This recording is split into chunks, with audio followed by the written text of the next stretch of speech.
ಆಧುನಿಕ ಮಾನವನು ತನಗಿರುವ ಎಲ್ಲ ಆಧುನಿಕ ಸವಲತ್ತುಗಳ ನಡುವೆಯೂ ಒಂದು ಮರದ ತುಂಡಿನ ಮೇಲೆ ಕುಳಿತು ನೆರೆ ನೀರಿನಲ್ಲಿ ಕೊಚ್ಚಿಕೊಂಡು ಹೋಗುವಂತಿದ್ದಾನೆ. ತಾನು ಎಲ್ಲಿದ್ದೇನೆ, ಎಲ್ಲಿಗೆ ಹೋಗುತ್ತೇನೆ ಎಂದು ತಿಳಿಯದವನಾಗಿದ್ದಾನೆ.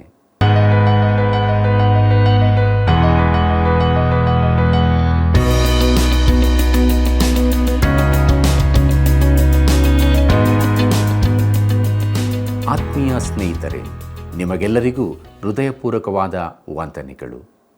ಇಂದಿನಿಂದ ನಾವು ತಾಳ್ಮೆಯ ವ್ಯಕ್ತಿ ಎಂಬುದಾಗಿ ಸತ್ಯವೇದದಲ್ಲಿ ಗುರುತಿಸಲ್ಪಟ್ಟ ಯೋಬನ ಬಗ್ಗೆ ಅಧ್ಯಯನ ಮಾಡಲಿದ್ದೇವೆ. ಈ ಪುಸ್ತಕದಲ್ಲಿನ ಗದ್ಯದ ಭಾಗವು ಭೂಪರಲೋಕಗಳನ್ನೊಳಗೊಂಡ ಅದ್ಭುತವಾದ ನಾಟಕದಂತಿದೆ. ಯೋಬನ ಜೀವಿತದ ಹೋಲಿಕೆಯಲ್ಲಿ ಆಧುನಿಕ ಮಾನವನು ಯಾವ ಸ್ಥಿತಿಯಲ್ಲಿದ್ದಾನೆ ಎಂಬುದನ್ನು ಇಂದಿನ ಅಧ್ಯಯನದಲ್ಲಿ ತಿಳಿದುಕೊಳ್ಳಲು ಪ್ರಾರ್ಥನಾಪೂರ್ವಕವಾಗಿ ನಮ್ಮ ಧ್ಯಾನವನ್ನು ಪ್ರಾರಂಭಿಸೋಣ. ಕರ್ತನಲ್ಲಿ ಪ್ರೀತಿಯುಳ್ಳ ಸಹೋದರ ಸಹೋದರಿಯರೇ, ಸತ್ಯದ ಆತ್ಮನು ಬಂದಾಗ ಆತನು ನಿಮ್ಮನ್ನು ಸಕಲ ವಿಷಯದಲ್ಲಿಯೂ ಸತ್ಯಕ್ಕೆ ಸೇರಿಸುವನು ಎಂಬುದಾಗಿ ಹೇಳಿದಂಥ ನಮ್ಮ ರಕ್ಷಕನಾದ ಯೇಸು ಕ್ರಿಸ್ತನ ಅತೀ ಪರಿಶುದ್ಧವುಳ್ಳ ನಾಮದಲ್ಲಿ ನಿಮ್ಮೆಲ್ಲರಿಗೂ ನನ್ನ ಹೃದಯಪೂರ್ವಕವಾದ ಪ್ರೀತಿಯ ವಂದನೆಗಳು ಮತ್ತು ಇಂದಿನ ಸತ್ಯವೇದ ಅಧ್ಯಯನಕ್ಕೆ ಬಹು ಪ್ರೀತಿಯಿಂದ ಸ್ವಾಗತಿಸುತ್ತೇನೆ. ಪ್ರಿಯರೇ, ಇಂದಿನಿಂದ ನಾವು ಹಳೆ ಒಡಂಬಡಿಕೆಯಲ್ಲಿನ 18ನೇ ಪುಸ್ತಕವಾಗಿರುವ ಯೋಬನು ಎಂಬ ಪುಸ್ತಕವನ್ನು ಅಧ್ಯಯನ ಮಾಡಲಿಕ್ಕಿದ್ದೇವೆ. ಆದ್ದರಿಂದ ದೇವರಾತ್ಮನ ಬಲವನ್ನು ಬೇಡಿಕೊಳ್ಳೋಣ. ಸತ್ಯಗಳನ್ನು ತಿಳಿದುಕೊಳ್ಳುವಂತೆ ಆತನು ನಮ್ಮನ್ನು ತನ್ನ ಹತೋಟಿಯಲ್ಲಿಟ್ಟುಕೊಂಡು ನಡೆಸಲಿ ಮತ್ತು ಸತ್ಯವನ್ನು ಅರಿತವರಾಗಿ ಆ ಸತ್ಯಕ್ಕೆ ನಾವು ವಿಧೇಯರಾಗಿ ಜೀವಿಸೋಣ. ಪ್ರಿಯರೇ, ಯೋಬನ ಪುಸ್ತಕದ ಪೀಠಿಕೆಯ ಭಾಗವನ್ನು ಇಂದಿನ ಅಧ್ಯಾಯದಲ್ಲಿ ನಾವು ಧ್ಯಾನ ಮಾಡಲಿಕ್ಕಿದ್ದೇವೆ.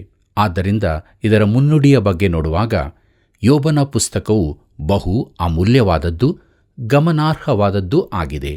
ಗೀತೆಗಳು ಎಂಬ ಭಾಗದಲ್ಲಿ ಇದು ಮೊದಲನೆಯ ಪುಸ್ತಕ. ಉಳಿದವುಗಳು ಯಾವುದೆಂದರೆ ಕೀರ್ತನೆಗಳು, ಜ್ಞಾನೋಕ್ತಿಗಳು, ಪ್ರಸಂಗಿ, ಪರಮಗೀತ, ಪ್ರಲಾಪಗಳು ಎಂಬುದಾಗಿ.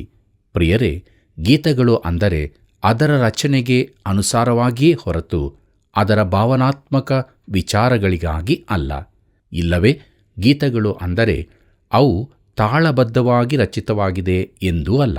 ಇಬ್ರಿಯ ಗೀತೆಗಳಲ್ಲಿ ಒಂದು ವಿಚಾರವನ್ನು ಪುನರುಚ್ಚರಿಸಲಾಗುತ್ತದೆ.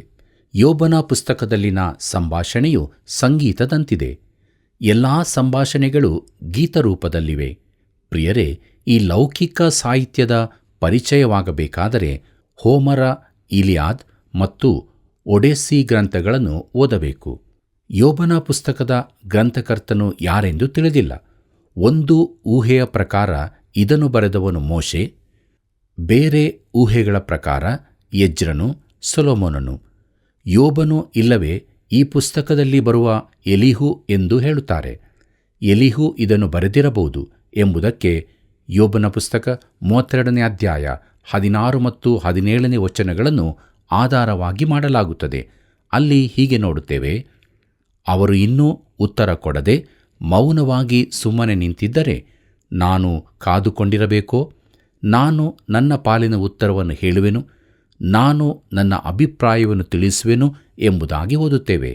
ಪ್ರಿಯರೇ, ಈ ಮಾತು ಸಂಭಾಷಣೆಯ ರೂಪವಾಗಿ ಬರದೆ ಎಲೀಹು ತನ್ನ ಮನಸ್ಸಿನ ಯೋಚನೆಗಳನ್ನು ಸ್ವಗತವೆಂಬಂತೆ ಹೇಳಿದ ಹಾಗೆ ಬರೆದಿದೆ. ಸಂಭಾಷಣೆ ಪುನರಾರಂಭವಾದಾಗ ಎಲೀಹು ಮಾತನಾಡತೊಡಗುತ್ತಾನೆ. ಇದರಿಂದ ಈ ಗ್ರಂಥವನ್ನು ಎಲೀಹು ಬರೆದಿರಬಹುದು ಎಂದು ಊಹಿಸಲಾಗಿದೆ. ಪ್ರೀತಿಯುಳ್ಳ ದೇವಜನರೇ, ಇನ್ನೊಂದು ಈ ಪುಸ್ತಕದ ವಿಶೇಷತೆ ಎಂದರೆ ಯೋಬನು ಜೀವಿಸಿದ್ದ ಕಾಲ ನಮಗೆ ತಿಳಿದಿಲ್ಲ. ಅವನು ವಾಸಿಸಿದ್ದ ಸ್ಥಳದ ಕುರಿತಾಗಿಯೂ ನಮಗೆ ತಿಳಿದಿಲ್ಲ. ಊಚ್ ದೇಶದಲ್ಲಿ ಎಂದು ಹೇಳಿದೆ. ಆದರೆ ಈ ಊಚ್ ದೇಶ ಎಲ್ಲಿರುತ್ತದೆಂಬುದು ಯಾರಿಗೂ ಗೊತ್ತಿಲ್ಲ. ಅದನ್ನು ಇಂಥ ಕಡೆ ಎಂದು ಗುರುತಿಸಲಿಕ್ಕೂ ಸಾಧ್ಯವಿಲ್ಲ. ಬೇರೆ ಪುಸ್ತಕಗಳಲ್ಲಿರುವ ಹಾಗೆ ಅತಿ ಮುಖ್ಯವಾದ ಅಂಶಗಳಾದ ಸಮಯ, ಸ್ಥಳಗಳೇ ತಿಳಿಸಲ್ಪಟ್ಟಿಲ್ಲ. ಪ್ರೀತಿಯುಳ್ಳ ಸಹೋದರ ಸಹೋದರಿಯರೇ, ಯೋಬನ ಪುಸ್ತಕ ಮಹಾಪಿತೃಗಳ ಕಾಲದಲ್ಲಿ ಬರೆದದ್ದಾಗಿರಬೇಕೆಂದು ನನ್ನ ಊಹೆ. ಪ್ರಿಯರೇ, ಯೋಬನಿಗೆ ಯಾಕೋಬನ ಪರಿಚಯವಿರುವ ಸಾಧ್ಯತೆ ಇದೆ. ಯೋಬನ ಪುಸ್ತಕದಲ್ಲಿ ಮೋಶೆಯ ಧರ್ಮಶಾಸ್ತ್ರದ ಕುರಿತಾಗಲಿ ವಿಮೋಚನಾ ಕಾಂಡದಲ್ಲಿನ ಘಟನೆಗಳ ಕುರಿತಾಗಲಿ ಉಲ್ಲೇಖವೇ ಇರುವುದಿಲ್ಲವಾದ್ದರಿಂದ ಅದು ವಿಮೋಚನಕಾಂಡದ ಘಟನೆಗಳಿಗಿಂತ ಮೊದಲೇ ಬರೆಯಲ್ಪಟ್ಟಿರಬೇಕು. ಯೋಬನು ಮಹಾಪಿತೃಗಳ ಕಾಲದವನೆಂಬುದಕ್ಕೆ ಕೆಲವು ವಾದಗಳು ಹೀಗಿವೆ. ಅವುಗಳಲ್ಲಿ ಮೊದಲನೆಯದು ಯೋಬನ ಜೀವಿತದ ಅವಧಿ. ಪ್ರಿಯರೇ, ಯೋಬನ ಪುಸ್ತಕ 42ನೇ ಅಧ್ಯಾಯ 16 ಮತ್ತು 17ನೇ ವಚನಗಳು ಹೀಗೆ ಹೇಳುತ್ತದೆ: ಆಮೇಲೆ ಯೋಬನು 140 ವರ್ಷ ಬಾಳಿ ತನ್ನ ಮಕ್ಕಳನ್ನು ಮೊಮ್ಮಕ್ಕಳನ್ನು ಅಂತೂ ತನ್ನ ಸಂತಾನದ 4 ತಲೆಗಳನ್ನು ಕಂಡನು. ತರುವಾಯ ಯೋಬನು ಮುಪ್ಪಿನ ಮುದುಕನಾಗಿ ಗತಿಸಿದನು ಎಂಬುದಾಗಿ ನೋಡುತ್ತೇವೆ. ಪ್ರಿಯರೇ, ಮಹಾಪಿತೃಗಳ ಕಾಲದಲ್ಲಿ ಅವರು ಬಹು ದೀರ್ಘಕಾಲದವರೆಗೆ ಬದುಕಿದ್ದರೆಂದು ನಮಗೆ ತಿಳಿದಿದೆ. ಎರಡನೇದಾಗಿ, ಯೋಬನು ತನ್ನ ಮನೆಯಲ್ಲಿ ಮಹಾಯಾಜಕನಂತೆ ನಡಕೊಂಡನು. ಇಸ್ರಾಯೇಲ್ಯರ ಇಲ್ಲವೇ ಇತರ ಯಾರ ಯಾಜಕತ್ವದ ಕುರಿತಾಗಿಯೂ ಬರೆದಿಲ್ಲವಾದ್ದರಿಂದ ಈ ಘಟನೆಗಳು ಯಾಜಕತ್ವದ ಪ್ರವೇಶಕ್ಕಿಂತ ಮೊದಲಿನವುಗಳಾಗಿರಬೇಕು. ಮೂರನೆಯದಾಗಿ, ಎಲೀಫಜನು ಏಸಾವನ ಮೊದಲ ಮಗನ ಸಂತಾನದವನು. ಏಸಾವನ ಮಕ್ಕಳ ಹೆಸರುಗಳು ಯಾವುವೆಂದರೆ, ಎಲೀಫಜನು ಏಸಾವನ ಹೆಂಡತಿಯಾದ ಆದಾ ಎಂಬಾಕೆಯ ಮಗನು. ರೆಗುವೇಲನು ಏಸಾವನ ಹೆಂಡತಿಯಾದ ಬೇಸಾಮತಳ ಮಗನು. ಇದನ್ನು ಆದಿಕಾಂಡ ಪುಸ್ತಕ 36ನೇ ಅಧ್ಯಾಯ 10ನೇ ವಚನದಲ್ಲಿ ಓದುತ್ತೇವೆ. ಆದ್ದರಿಂದ ಯೋಬನು ಯಾಕೋಬನ ಸಮಕಾಲೀನನೆಂದು ಊಹಿಸುವುದಕ್ಕೆ ಸಾಧ್ಯವಿದೆ. ಕರ್ತನಲ್ಲಿ ಪ್ರಿಯರೇ, ಈ ಪುಸ್ತಕವು ತತ್ವಶಾಸ್ತ್ರದಂತಿದೆ. ಇದರಲ್ಲಿ ಅನೇಕ ಸಮಸ್ಯೆಗಳನ್ನು ಎತ್ತಿ ಹೇಳಿ ಬಳಿಕ ಅವುಗಳಿಗೆ ಉತ್ತರಗಳನ್ನು ಹೇಳಲಾಗಿದೆ. ಅವು ಯಾವುದೆಂಬುದಾಗಿ ನೋಡೋಣ. ಅದರಲ್ಲಿ ಮೊದಲನೆಯದು, ಯೋಬನ ಪುಸ್ತಕದಲ್ಲಿ ನೀತಿವಂತರು ಯಾಕೆ ಕಷ್ಟಗಳಿಗೊಳಗಾಗುತ್ತಾರೆ ಎಂಬ ಪ್ರಶ್ನೆ ಇದೆ ಮತ್ತು ನೀತಿವಂತರಿಗೆ ಕಷ್ಟಗಳು ಯಾಕೆ ಬರುತ್ತವೆ ಎಂಬುದಕ್ಕೆ ಒಂದು ಉತ್ತರ ಕೊಡಲ್ಪಟ್ಟಿದೆ. ಈ ಪುಸ್ತಕದ ಮೂಲ ಬೋಧನೆ ಇದಾಗಿಲ್ಲ, ಆದರೆ ಅನೇಕ ಸತ್ಯವೇದ ಪಂಡಿತರು ಆ ರೀತಿ ನೆನೆಸುತ್ತಾರೆ. ಎರಡನೇದಾಗಿ, ಸೈತಾನನು ಮಾನವ ಸಂತತಿಯ ಕುರಿತು ಮಾಡುವ ದೂಷಣೆಗಳಿಗೆ ಗದರಿಕೆ ಇಲ್ಲಿರುತ್ತದೆ. ಮೂರನೆಯದಾಗಿ, ಯೋಬನಿಗೆ ಅವನನ್ನೇ ಪರಿಚಯಪಡಿಸಲಿಕ್ಕಾಗಿ ಇದು ಬರೆದಿದೆ. ನಾಲ್ಕನೆಯದಾಗಿ, ಯೋಬನ ಪುಸ್ತಕವು ನಮಗೆ ತಾಳ್ಮೆಯನ್ನು ಕಲಿಸುತ್ತದೆ. ಯಾಕೋಬನು ಹೇಳುತ್ತಾನೆ, ಯಾಕೋಬನು ಬರೆದ ಪತ್ರಿಕೆ 5ನೇ ಅಧ್ಯಾಯ 11ನೇ ವಚನದಲ್ಲಿ, ನೀವು ಯೋಬನಲ್ಲಿದ್ದ ತಾಳ್ಮೆಯ ವಿಷಯವಾಗಿ ಕೇಳಿ ಕರ್ತನು ಅವನಿಗೆ ಅಂತ್ಯದಲ್ಲಿ ಮಾಡಿದ್ದನ್ನು ನೋಡಿ ಕರ್ತನು ಕರುಣಾಸಾಗರನೂ ದಯಾಳುವೂ ಆಗಿದ್ದಾನೆಂದು ತಿಳಿದಿದ್ದೀರಷ್ಟೇ ಎಂಬುದಾಗಿ. ಪ್ರಿಯರೇ, ಯೋಬನು ತಾಳ್ಮೆಯುಳ್ಳವನಾಗಿದ್ದಾನೋ? ನಾನು ನಿಮ್ಮೊಂದಿಗೆ ಯಥಾರ್ಥವಾಗಿ ಮಾತನಾಡಬೇಕಾದರೆ ಈ ಯೋಬನು ತಾಳ್ಮೆಯವನಾಗಿದ್ದಾನೆಂದು ತಿಳಿಯುವುದು ಬಹಳ ಕಷ್ಟ. ಈ ಪುಸ್ತಕದ ಕೊನೆ ಭಾಗಕ್ಕೆ ಬರುವಾಗ ಇದನ್ನು ನೋಡೋಣ. ಐದನೇದಾಗಿ, ಯೋಬನ ಪುಸ್ತಕದ ಮುಖ್ಯ ಉದ್ದೇಶ ಪಶ್ಚಾತ್ತಾಪವನ್ನು ಕಳಿಸುವುದೇ ಆಗಿದೆ ಎಂದು ನನ್ನ ಅಭಿಪ್ರಾಯ. ನೀವು ಈಗ ಇದಕ್ಕೆ ಒಪ್ಪದಿದ್ದರೆ ಚಿಂತಿಲ್ಲ. ಪುಸ್ತಕದ ಕೊನೆ ಭಾಗಕ್ಕೆ ಬರುವವರೆಗೆ ಕಾಯಿರಿ, ಬಳಿಕ ನಿಮ್ಮ ತೀರ್ಮಾನ ಹೇಳಿರಿ. ಪ್ರೀತಿಯುಳ್ಳ ದೇವಜನರೇ, ಮಾನವರು ಪಶ್ಚಾತ್ತಾಪದ ಕುರಿತಾಗಿ ಮಾತನಾಡುವಾಗ ಇಲ್ಲವೇ ಬರೆಯುವಾಗ ಯಾವಾಗಲೂ ಜೀವಿತದ ಆರಂಭದಲ್ಲಿ ಪಾಪದಲ್ಲಿದ್ದ ಒಬ್ಬನನ್ನೇ ಉದಾಹರಣೆಯಾಗಿ ತೆಗೆದುಕೊಳ್ಳುತ್ತಾರೆ. ಉದಾಹರಣೆಗೆ ನೋಡುವುದಾದರೆ ಅವರು ಮನಸ್ಸೆಯನ್ನು ಉದಾಹರಿಸುತ್ತಾರೆ.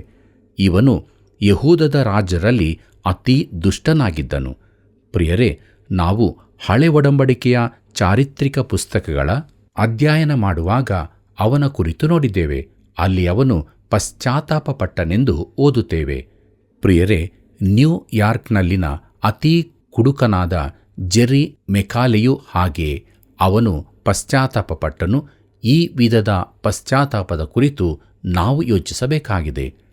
ಯೇಸು ಕ್ರಿಸ್ತನ ಬದ್ಧ ವೈರಿಯಾಗಿದ್ದ ತಾರ್ಸದ ಸೌಲನಿದ್ದನು. ಅವನು ಪಶ್ಚಾತ್ತಾಪಪಟ್ಟನು.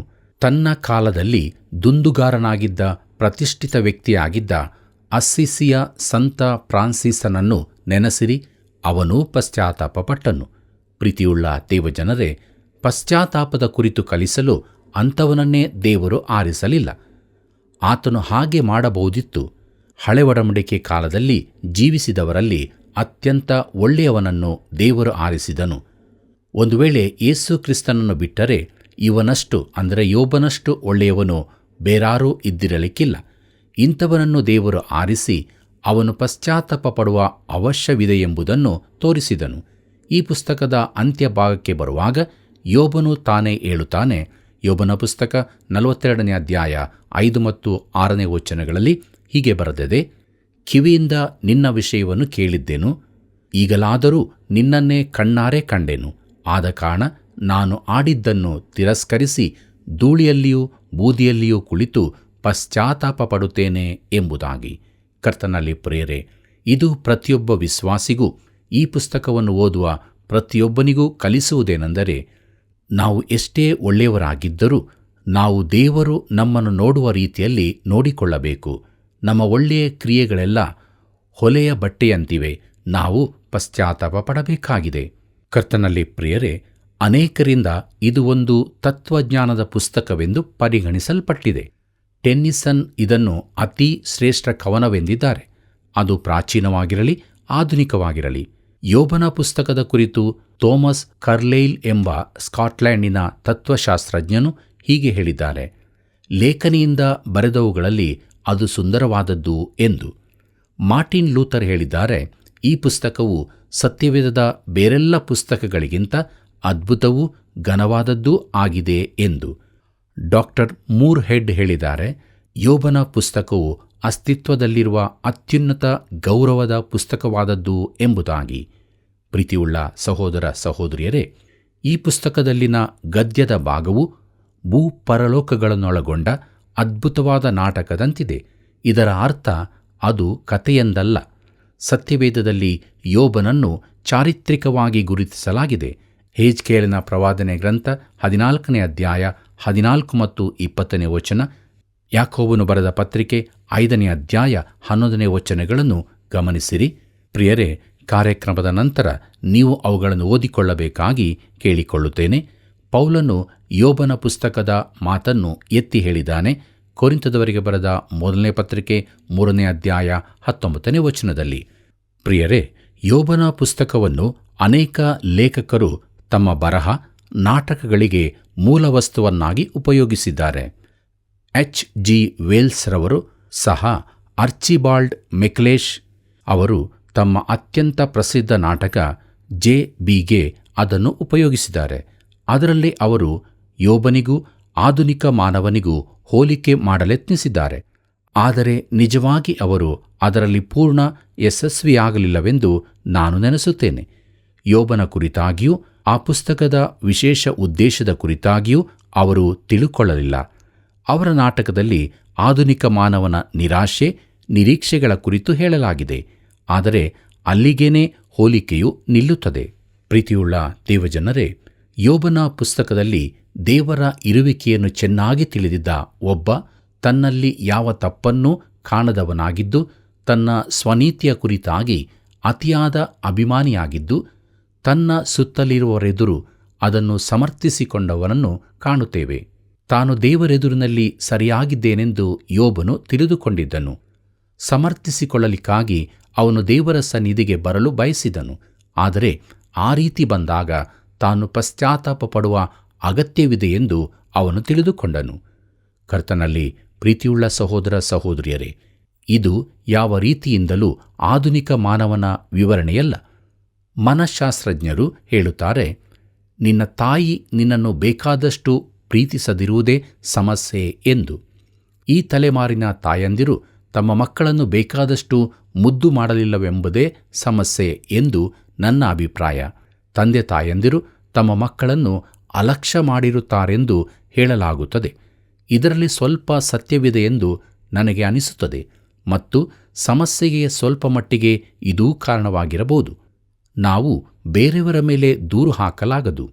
ಆಧುನಿಕ ಮಾನವನು ತನ್ನ ಕೊರತೆ, ಅಸಾಮರ್ಥ್ಯ, ಪಾಪಗಳ ಜವಾಬ್ದಾರಿಯನ್ನು ತನ್ನ ಮೇಲೆ ತೆಗೆದುಕೊಳ್ಳಲು ತಯಾರಿಲ್ಲ. ಬೇರೆಯವರ ಮೇಲೆ ದೂರನ್ನು ಹಾಕಿಬಿಡುತ್ತಾನೆ. ತನ್ನ ಸ್ವಂತ ಕ್ರಿಯೆಗಳ ಜವಾಬ್ದಾರಿಯನ್ನು ತೆಗೆದುಕೊಳ್ಳಲು ಸಿದ್ಧನಿರುವುದಿಲ್ಲ. ಪ್ರೀತಿಯುಳ್ಳ ದೇವಜನರೇ, ನಮ್ಮೆಲ್ಲರ ಪಾಪಗಳನ್ನು ಹೊತ್ತ ಒಬ್ಬಾತನಿದ್ದಾನೆ. ನಾವು ಪಾಪಿಗಳು. ಆತನ ಕಡೆಗೆ ತಿರುಗಿಕೊಳ್ಳುವ ಅಗತ್ಯವಿದೆ ಎಂದು ನಾವು ತಿಳಿದುಕೊಳ್ಳುವ ತನಕ ನಾವು ಬೇರೆಯವರನ್ನು ದೂರುತ್ತಾ ಇರುತ್ತೇವೆ. ತನ್ನ ಪಾಪಗಳ ತಪ್ಪನ್ನು ತಾಯಿಯ ಮೇಲೆ ಹಾಕುವುದು ಅತಿ ಹೀನವಾದ ಕೆಲಸವಾಗಿದೆ. ಇದು ಅತಿ ಭಯಂಕರವಾದದ್ದು. ಆದರೂ ಈ ದಿನಗಳಲ್ಲಿ ಎಲ್ಲರೂ ಹಾಗೆಯೇ ಮಾಡುತ್ತಾರೆ. ಪ್ರೀತಿಯುಳ್ಳ ಸಹೋದರ ಸಹೋದರಿಯರೇ, ಆಧುನಿಕ ಮಾನವನು ನಿಜವಾದ ಸಂಕಷ್ಟದಲ್ಲಿದ್ದಾನೆ, ನಿರಾಶೆಯಲ್ಲಿಯೂ ಇದ್ದಾನೆ. ತನ್ನ ಪಾಪಗಳನ್ನು ಬೇರೆಯವರ ಮೇಲೆ ಹಾಕುತ್ತಾನೆ. ಆದರೆ ಅವನು ಆಶಿಸುವ ಆದರಣೆ ಎಲ್ಲಿಯೂ ಸಿಕ್ಕುವುದಿಲ್ಲ. ಇದರ ಬದಲಿಗೆ ಅವನು ಭೌತಿಕತೆ ಹಾಗೂ ಲೌಕಿಕತೆಗಳಿಂದ ಸುತ್ತುವರಿಯಲ್ಪಟ್ಟಿದ್ದಾನೆ. ಒಬ್ಬ ಮನುಷ್ಯನ ಮಂಚದಲ್ಲಿ ಸುತ್ತಲೂ 25ರಷ್ಟು ವಿವಿಧ ಸ್ವಿಚ್ಗಳಿದ್ದವು.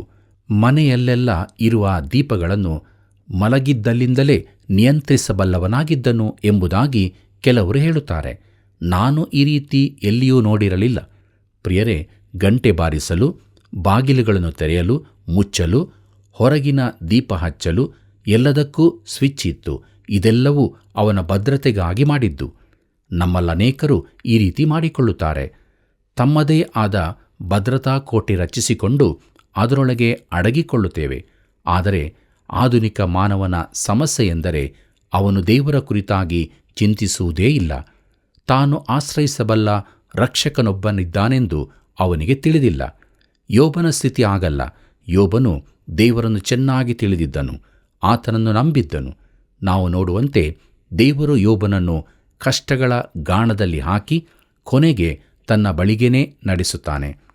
ತನ್ನ ಬಳಿಗೆ ಅವನನ್ನು ನಡೆಸುವುದಕ್ಕೋಸ್ಕರ ದೇವರು ಯೋಬನಿಗಿದ್ದ ಎಲ್ಲ ಭದ್ರತೆಗಳನ್ನು ತೆಗೆಯುತ್ತಾನೆ. ಪ್ರೀತಿಯುಳ್ಳ ಸಹೋದರ ಸಹೋದರಿಯರೇ, ಈ ಸಮೃದ್ಧ ಸಮಾಜದಲ್ಲಿಯೂ ಆಧುನಿಕ ಮಾನವನು ಕಷ್ಟಗಳ ಗಾಣಕ್ಕೆ ಹಾಕಲ್ಪಡುತ್ತಾನೆ. ತನಗಿರುವ ಎಲ್ಲ ಆಧುನಿಕ ಉಪಕರಣ ಸವಲತ್ತುಗಳ ನಡುವೆಯೂ ಅವನು ಒಂದು ಮರದ ತುಂಡಿನ ಮೇಲೆ ಕುಳಿತು ನೆರೆ ನೀರಿನಲ್ಲಿ ಕೊಚ್ಚಿಕೊಂಡು ಹೋಗುವನಂತಿದ್ದಾನೆ. ತಾನು ಎಲ್ಲಿದ್ದೇನೆ, ಎಲ್ಲಿಗೆ ಹೋಗುತ್ತೇನೆ ಎಂಬ ವಿಷಯವನ್ನು ತಿಳಿಯದವನಾಗಿದ್ದಾನೆ. ಇದು ಭಯಪಡಿಸುವಂಥದ್ದಾಗಿದೆ. ಎಲ್ಲೋ ಒಬ್ಬ ಸಹಾಯಕನಿದ್ದಾನೆಂದು ನಂಬುವ ಹಾಗೆ ಒತ್ತಾಯಿಸುವಂತೆ ಇದು ಕಾಣುತ್ತದೆ. ಪ್ರಿಯರೇ, ನಿಮ್ಮ ಕೈಯನ್ನು ಗಲ್ಲಾಯದ ಮನುಷ್ಯನ ಕೈಯಲ್ಲಿ ಹಾಕಿರಿ ಎಂಬ ಹಾಡು ಹಾಡುತ್ತೇವೆ. ಇದು ಅತಿ ಸಮೀಪಕ್ಕೆ ಬಂದಂತಿದೆ. ಆದರೂ ನಿಜವಾದ ಸ್ಥಾನಕ್ಕೆ ಅಲ್ಲ. ಅವನು ತಾನು ಪಾಪಿಯಾಗಿದ್ದೇನೆ ಎಂಬುದನ್ನು ಒಪ್ಪಿಕೊಂಡು ದೇವರ ಬಳಿಗೆ ಬಂದು ಆತನನ್ನು ರಕ್ಷಕನನ್ನಾಗಿ ಅಂಗೀಕರಿಸಬೇಕು. ಜನರು ಈ ದಿನಗಳಲ್ಲಿ ಬದ್ಧತೆಯ ಕುರಿತು ಮಾತನಾಡುತ್ತಾರೆ. ನಿನ್ನ ಬದ್ಧತೆಯೇನು? ನೀನು ಸುಮ್ಮನೆ ಸ್ವಾಮಿ ಸ್ವಾಮಿ ಎಂದು ಹೇಳಿಕೊಂಡು ಆತನು ನಿನ್ನ ಕರ್ತನು ಒಡೆಯನೂ ಆಗಬೇಕೆಂದು ನಿರೀಕ್ಷಿಸಲು ಸಾಧ್ಯವಿಲ್ಲ. ಆತನು ಮೊದಲು ನಿನ್ನ ರಕ್ಷಕನಾಗಿರಬೇಕು. ಆತನು ನಿನಗಾಗಿ ಸತ್ತನು.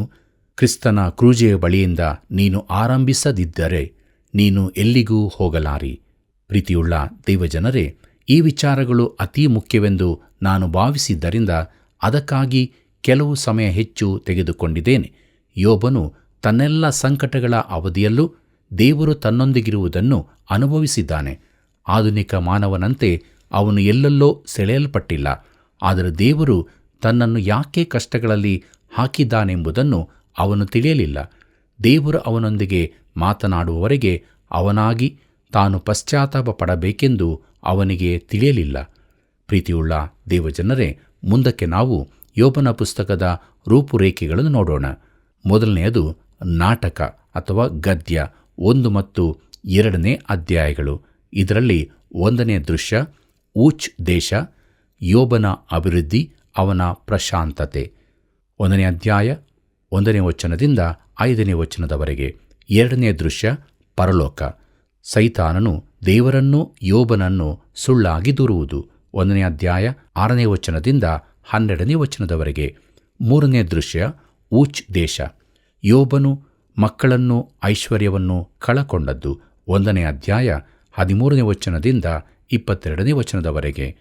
ಪ್ರಿಯರೇ, 4ನೇ ದೃಶ್ಯ ಪರಲೋಕ. ದೇವರು ಸೈತಾನನು. 2ನೇ ಅಧ್ಯಾಯ ಮೊದಲಿನ 6 ವಚನಗಳು. 5ನೇ ದೃಶ್ಯ ಊಚ್ ದೇಶ. ಯೋಬನು ಆರೋಗ್ಯವನ್ನು, ಪತ್ನಿಯ ಅನುಕಂಪವನ್ನು ಕಳಕೊಂಡದ್ದು. 2ನೇ ಅಧ್ಯಾಯ 7ನೇ ವಚನದಿಂದ 10ನೇ ವಚನದವರೆಗೆ. ರೂಪುರೇಖೆಗಳ 2ನೇ ಭಾಗದಲ್ಲಿ ಸಂವಾದ, ಗೀತ, ಕಾವ್ಯ. 2ನೇ ಅಧ್ಯಾಯ 11ನೇ ವಚನದಿಂದ 42ನೇ ಅಧ್ಯಾಯ 6ನೇ ವಚನದವರೆಗೆ. 6ನೇ ದೃಶ್ಯ ಊರಿನವರು. 2ನೇ ಅಧ್ಯಾಯ 11ನೇ ವಚನದಿಂದ 37ನೇ ಅಧ್ಯಾಯ 24ನೇ ವಚನದವರೆಗೆ. ಅದರಲ್ಲಿ ಮೊದಲನೆಯದು ಯೋಬನ ಸ್ನೇಹಿತರು ಅವನನ್ನು ತಿಳುಕೊಳ್ಳದಿದ್ದದ್ದು. 2ನೇ ಅಧ್ಯಾಯ 11ನೇ ವಚನದಿಂದ 13ನೇ ವಚನದವರೆಗೆ. 2ನೇದು ಯೋಬನು, ಎಲಿಫಜ, ಬಿಲ್ದದ, ಚೋಫರರು 3ನೇ ಅಧ್ಯಾಯ 1ನೇ ವಚನದಿಂದ 32ನೇ ಅಧ್ಯಾಯ 1ನೇ ವಚನದವರೆಗೆ. 3ನೇದು ಯೋಬನು, ಎಲಿಹು 32ನೇ ಅಧ್ಯಾಯ 2ನೇ ವಚನದಿಂದ 37ನೇ ಅಧ್ಯಾಯ 24ನೇ ವಚನದವರೆಗೆ. ಮುಂದಕ್ಕೆ 7ನೇ ದೃಶ್ಯ ಯೆಹೋವನು, ಯೋಬನು 38ನೇ ಅಧ್ಯಾಯ 1ನೇ ವಚನದಿಂದ 42ನೇ ಅಧ್ಯಾಯ 6ನೇ ವಚನದವರೆಗೆ. ಯೋಬನ ಪುಸ್ತಕದ ರೂಪುರೇಖೆಯ 3ನೇ ಭಾಗ ಉಪಸಂಹಾರ ಗದ್ಯ 42ನೇ ಅಧ್ಯಾಯ 7ನೇ ವಚನದಿಂದ 17ನೇ ವಚನದವರೆಗೆ. 8ನೇ ದೃಶ್ಯ ಊಚ್ ದೇಶ, ಯೋಬನ ಆಶೀರ್ವಾದ ದ್ವಿಗುಣಗೊಂಡದ್ದು. ಪ್ರೀತಿಯುಳ್ಳ ದೇವಜನರೇ, ಯೋಬನ ಪುಸ್ತಕದ ಪೀಠಿಕೆಯ ವಿಸ್ತಾರವಾದ ಭಾಗವನ್ನು ನಾವು ಅಧ್ಯಯನ ಮಾಡಿದ್ದೇವೆ. ದೇವರಾತ್ಮನು ಅನೇಕ ಸತ್ಯಗಳನ್ನು ನಮಗೆ ತಿಳಿಸಿದ್ದಾನೆ. ನಾವು ಕೂಡ ನಮ್ಮ ಜೀವಿತದಲ್ಲಿ ಮುಂದೆ ಸಾಗುವಾಗ ಯಾವಾಗಲೂ ದೇವರೊಟ್ಟಿಗೆ ಇರುವವರು ಆಗಬೇಕು. ಪಶ್ಚಾತ್ತಾಪದೊಂದಿಗೆ ಯೇಸು ಕ್ರಿಸ್ತನ ಬಳಿಗೆ ಬಂದು ಆತನನ್ನು ಸ್ವಂತ ರಕ್ಷಕನಾಗಿ ಅಂಗೀಕಾರ ಮಾಡಿಕೊಂಡು ಆತನು ಪ್ರತಿಷ್ಠಿಸಿದಂಥ ಜೀವವುಳ್ಳ ಮಾರ್ಗದಲ್ಲಿ ದಿನಾಲೂ ಮುಂದೆ ಸಾಗುವರಾಗಬೇಕು. ಹೀಗಾಗುವಂತೆ ದೇವರಾತ್ಮನು ತಾನೇ ನಮ್ಮ ಜೊತೆ ಇದ್ದುಕೊಂಡು ತನ್ನ ವಾಕ್ಯಗಳಿಂದ ನಮ್ಮನ್ನು ತುಂಬಿಸಿ ಬಲಪಡಿಸಿ ಕೈ ಹಿಡಿದು ನಡೆಸಲಿ. ಕರ್ತನ ಕೃಪೆಯು ಸದಾ ನಿಮ್ಮ ಸಂಗಡ ಇರಲಿ. ಪ್ರಿಯರೇ, ಅನುದಿನವೂ ದೇವರ ವಾಕ್ಯಗಳು ನಿಮ್ಮ ಹೃದಯ ಮನಸ್ಸುಗಳಲ್ಲಿ ಸಂತೋಷ, ನಿರೀಕ್ಷೆ, ಬಲವನ್ನು ಕೊಟ್ಟಿರುವುದಾದರೆ ದೇವರ ಉಪಕಾರವನ್ನು ನೆನಪಿಸಿಕೊಂಡು ಈಗಲೇ ಕರೆ ಮಾಡುವುದರ ಮೂಲಕ ಈ ಸೇವೆಯನ್ನು ಬೆಂಬಲಿಸಿರಿ. ವಂದನೆಗಳು.